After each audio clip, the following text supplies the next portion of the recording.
This is a really fascinating topic because life just gets cheaper when you're living on a Bitcoin standard. I think, what was it, only 4 to 5 years ago, Bitcoin was $10,000 a coin in 2020.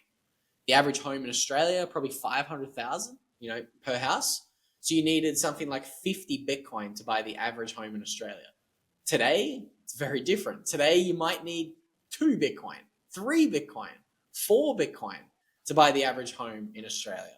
So it just shows just how quickly that's changing, and that trend's only going to accelerate. This is an exponential process. The 2020, 2021 bull market wasn't even a real bull market. It was a pump for ants. Bitcoin rallied to $65,000. It's peanuts. I genuinely believe we're going much higher this bull run.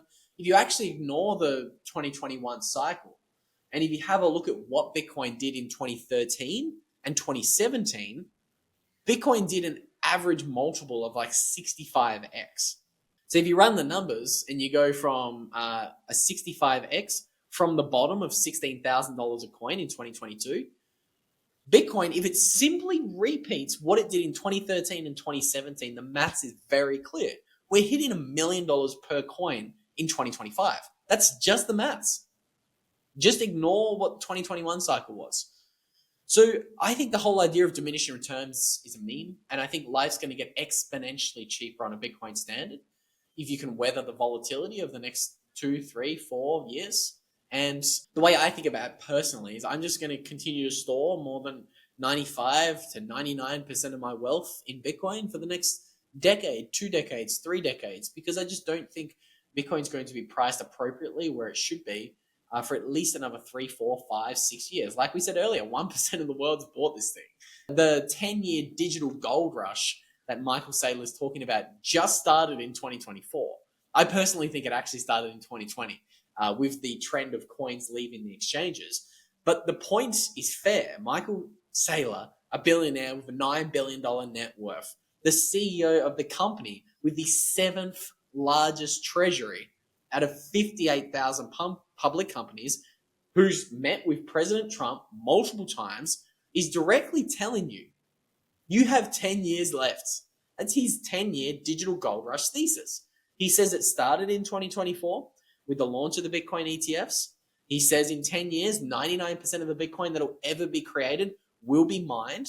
He's telling you, supply suffocation is coming. You've got 10 years. I think it started in 2020. I think you've got 5 years left.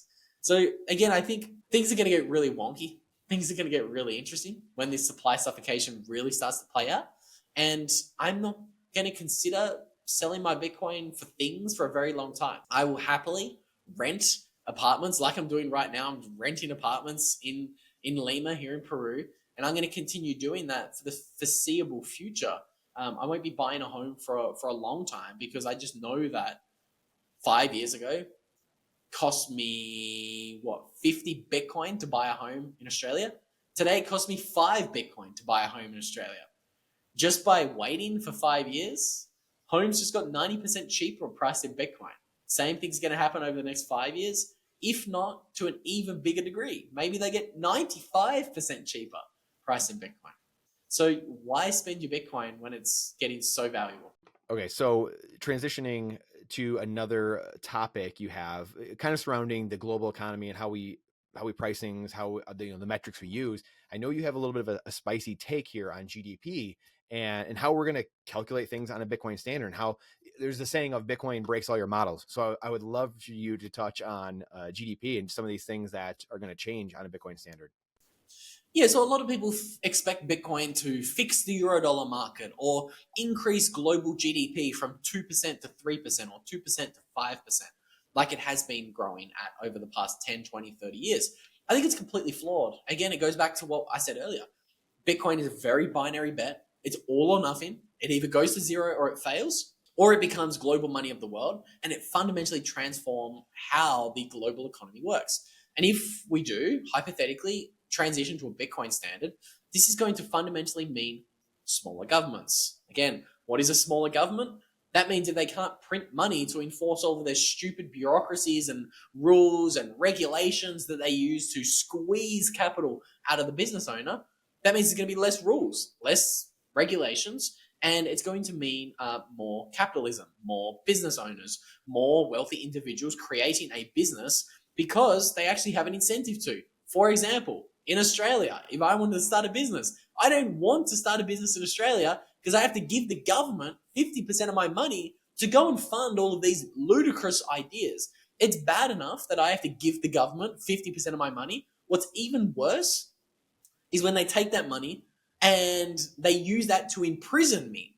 I pay the government 50% of the money I make a year, and I have police officers chasing me on the beach in 2020, trying to pin me down and put 5 masks on my face. This is where my tax money goes.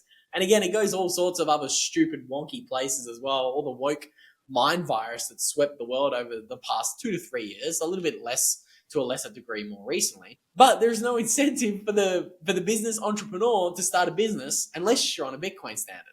And this is where I think a Bitcoin standard not only creates a more fertile environment for business owners to create a business, but it also unlocks the 2 billion people in the world who don't have a bank account. There's around 2 billion people who don't have a bank account. How many Albert Einsteins are there in Africa or South America or Asia or Central America who have incredible business ideas that can create an incredible amount of wealth for the global economy, but they simply can't get their business idea to the people, to the masses, to the retail, because they don't have an effective way to raise capital. They don't have a bank account. They can't get funding. And even if they did get funding, the government would probably take their money off them and steal their idea. So this is another thing that Bitcoin changes. All of a sudden, every single person in the world has a bank account. It's a Bitcoin bank account. You got a $50 smartphone, you can grab one of these puppies, you can download a Bitcoin wallet, and you've got access to global capital markets. If you got a $50 smartphone and you're in Africa, South America, Asia, all of a sudden you have a bank account. You have the same bank account that Michael Saylor has. You're abiding by the same rules. And I think these are just some things that people don't think about when we're thinking about a transition to a Bitcoin standard. How many Albert Einsteins are there in the 2 billion people who are unbanked?